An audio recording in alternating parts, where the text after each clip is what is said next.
What is going on, everyone? My name's Alpha, and well, I posted a quick poll on my YouTube community page asking what generation I should play for the next challenge video, and I was expecting Generation 6 to win it, and I was wrong. You lot really wanted Gen 4 with 39% of 1.5k votes wanting it. And luckily, we said Generation 4, we don't have to play Platinum necessarily again for like the 12,000th time playing Platinum. We can play Heart Gold and Soul Silver, luckily. And since the last Shedinja video banged as well, lots of you guys really wanted another Shedinja video.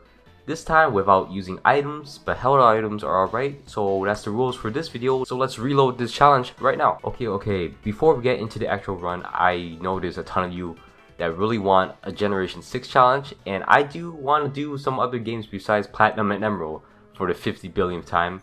So here's a little challenge of my own for you lots. If this video gets 500 likes before next week, we will, for the next challenge, we do a Generation 6 or a Generation 7 game. I'll post a poll for you once we hit the goal and you guys will decide. And well, there's some incentive for you all. If you guys really want a Generation 6 video or Generation 7 video, just hit the like button, try to get to 500 likes. But finally, let's get into the actual video. It's a banger. We start off doing the very general thing where we pick up our Shedinja from Professor Elf's laboratory. Also, make sure it's a proper nature. We ended up with a naughty nature and some pretty nice IVs, a lot in HP, which is kind of ironic, but we got decent speed and attack. Next, the beating part is very simple. We can sweep our way all the way to Falconer's Gem. Now, the main reason I don't vibe too well with Heart Gold and Soul Silver anymore is because I played it so much as a kid. Even back then, I felt these games were too easy. And to this day, without challenges, Heart Gold's base story is too easy. Falconer to the Elite Four, it's just too easy. Not including Red, obviously. It's too easy, and the FD game should not make the game. That's always my stance. Anyways, talking about the gym for real.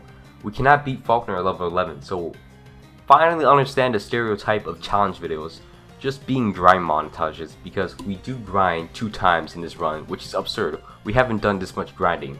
Gotta hit Bugsy. However, our rival battle is not easy. It took a dummy time amount to get him off. Wait, pause. Just stand attacking will drop his ghastly accuracy, and then I'll knock it out, and then its Zubat will get me, and then, you know, we'll work around that. Bayleaf could have gotten me, but luckily Bayleaf is trash. Meganium is trash. What's the other one? The tiny one. It's trash. And Bite throughout leveling up. So, and Cynical is just a fire type, so it's just easier fighting against like a Bayleaf. Easy fighting against Bayleaf and Meganium, because trash. Right, so I could have entirely cut this part out of the video. This is a very important part though. There's no point in lying to you lots, so we have to get some coins to fill our coin case to get some prizes. However, I'm not trying to play Voltorb Minesweeper for an hour to get 3k coins. So I just started save stating and saw where the Voltors were and just devoured them. Cheap, but there's no need to hide it. It's just, you know, it's just out there. I cheat on Voltorb flip. My bad, guys, my bad. Anyways, we get a Metronome, Silk Scarf, and well, we get the wide lens, but spoiler, we never use it. Waste of 1,000 coins, but don't worry, we cheated. So right, we head off to face Whitney, and well, I didn't know how many trainers in this game quick switch into their Pokemons in the back, which is surprising. Not many times have I encountered that. So I have to catch Whitney's Milk Tank with Sand Attack and hope its first rollout misses, so then my Shedinja continually does it and then spite it so it saps all the PP from rollout.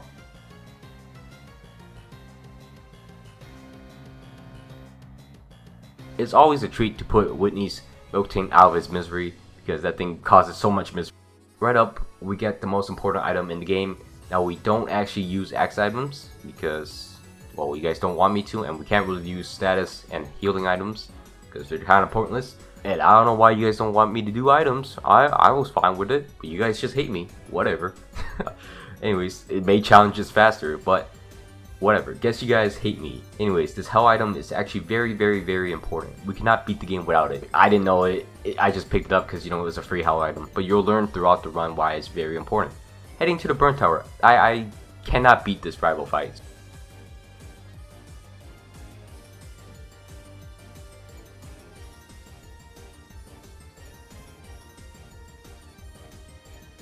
So I went off, do a little Rocky training montage. I'm level 38, got Shadow Sneak, head back. Beat the fuck out of Silver. Also Morty. Shame he ain't got a Rick. We got this badge though. Anyways, we leave to head into Cianwood City. First we get beat up by Usain and his stupid electrode that just beats me for no reason. But then we head into Chuck's gym and we beat him because, you know, fighting Pokemons without rock moves is a smart idea because, you know, a counter to flying types wouldn't be useful at all, Game Freak. A flying type would never be used in his flying gym. Ever. Anyways, turns out there's Shadow Claw to the east exit of Eckerty. So if I found that earlier, we could have avoided this whole training montage. But I guess it was better because Shadow Sneak was priority and Gengar and Haunter was probably faster than me. So, you know, it kind of outweighs it. Anyways, my favorite gym leader of all time in Johto is Jasmine. Turns out to be pretty solid. Like, this Steelix kind of walls me, so I gotta confuse it, then flash it. Ironically, I'm doing the flashing. And then, you know, just hope it just doesn't hit me ever, because that's Rock Throw. I was pretty surprised. I didn't know it had a rock move. I thought it had like Iron Tail, Tackle, Metal Sound, and I don't know, Dig, probably. You know, 2 stab, a tackle, and a steel status move, but apparently it has Rock Throw. But we get past her, head to Bryce's gym after we kill a shiny, you know, just simple. I might be the only one, but I really like red Gyarados. Just because there's a lot of them out there in the world doesn't mean it's less cool. I love the color of red Gyarados. It looks like one of those like Chinese dragon. It's so sick. Bryce is a pushover. I mean, we die once to him because he set us up hail, but we get a lucky damage roll and we slide past the full.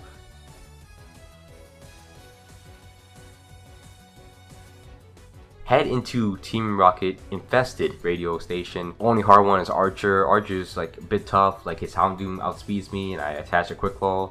So that's the game plan, is to attach a Quick Claw, hope it activates, use Confuse Ray, hope it hits itself, then hope it hits itself again while we use an attacking move. I mean, it's just a lot of painful odds that we just have to hope works.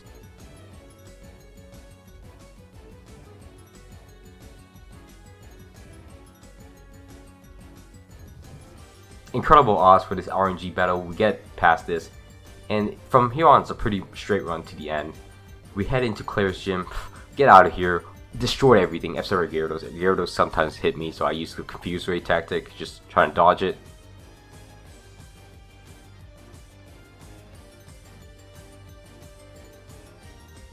Get to Elite Four. Will ain't shit.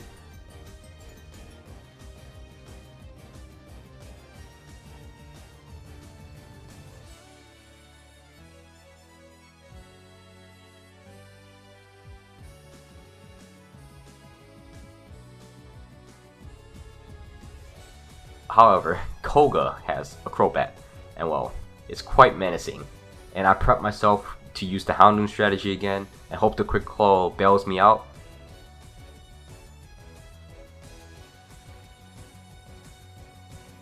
However, I misclicked. I used Shadow Claw, and for some reason Koga switched in his Crobat, and then I crit it, and it's dead, and then we got past Koga.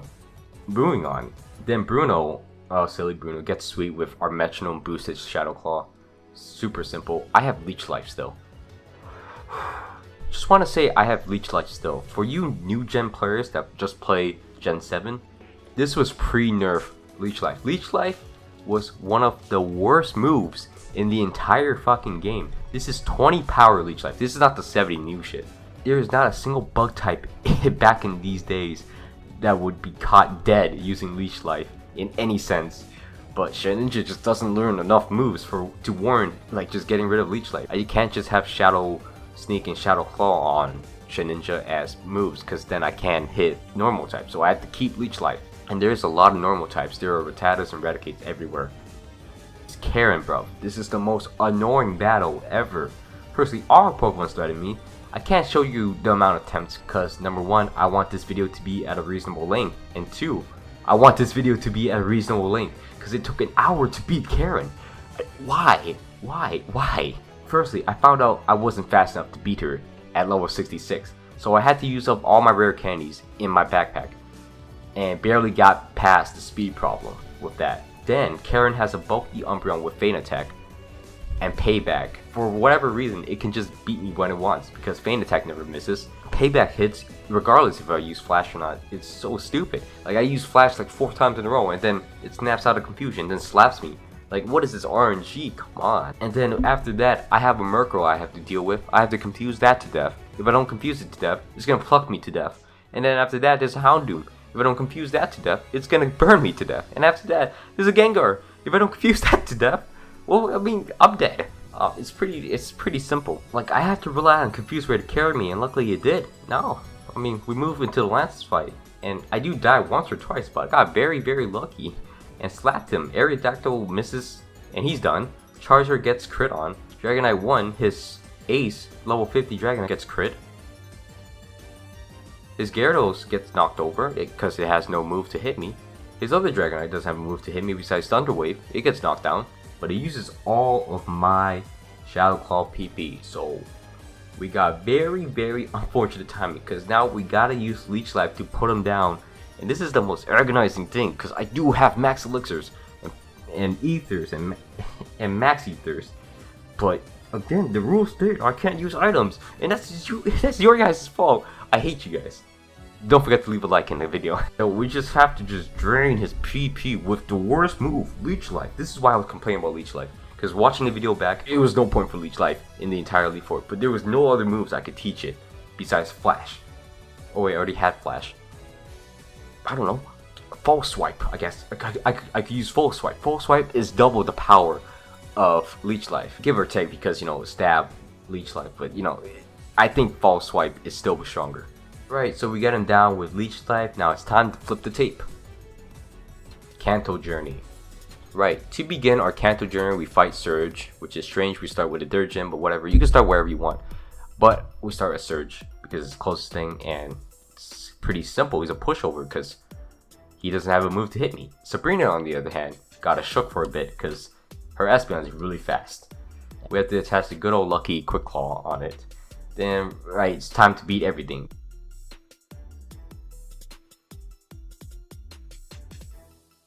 The Alakazam tried to snatch my ability, this mad thing.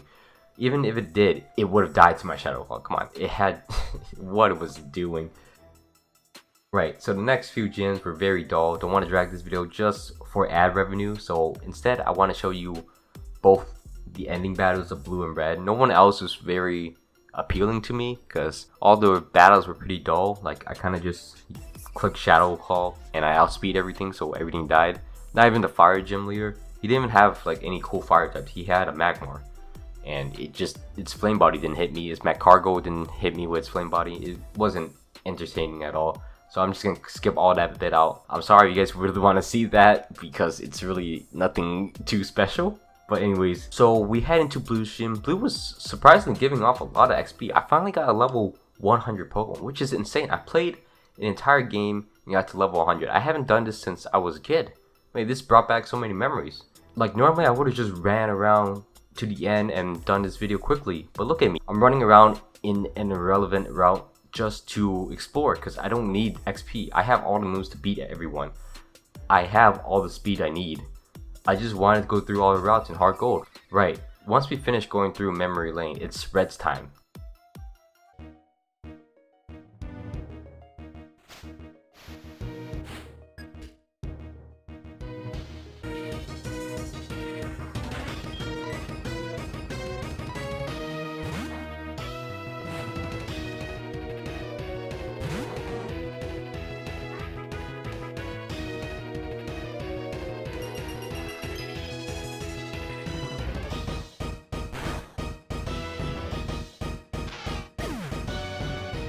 Right, so the first obstacle in our way is the weather. Unlike the original battle, there's hail coming down. Luckily for us, there's a TM11 sunny day in the Goldenrod radio station. So during his first turn, when he immediately pulls out his Pikachu for his Snorlax, we change the weather on him.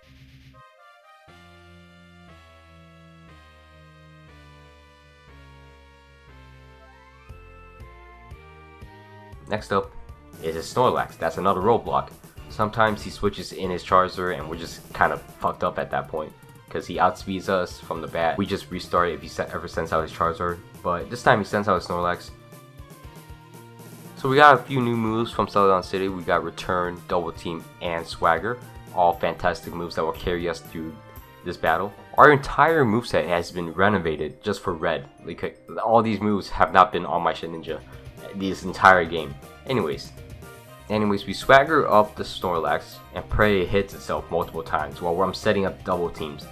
But then we got to do the same with Charizard, which unfortunately is the worst thing because for some reason it has laser vision. It just smacks me around when it wants. Bit of a prick, honestly. But well, once we get through those 3 problems, Red ain't that bad. All the rest of his Pokemons can't really do much. To be completely honest, they can't do anything.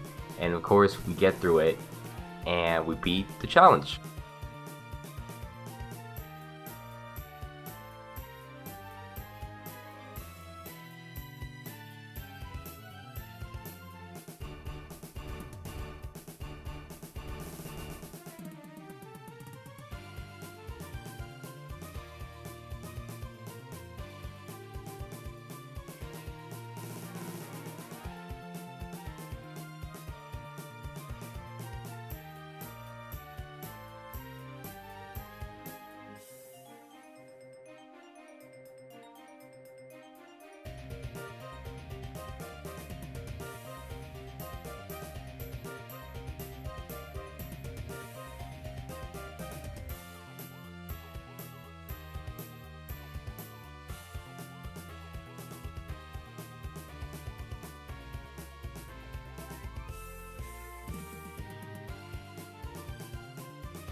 Fantastic ride down memory lane and brought the enjoyment back of Pokemon into this game for me.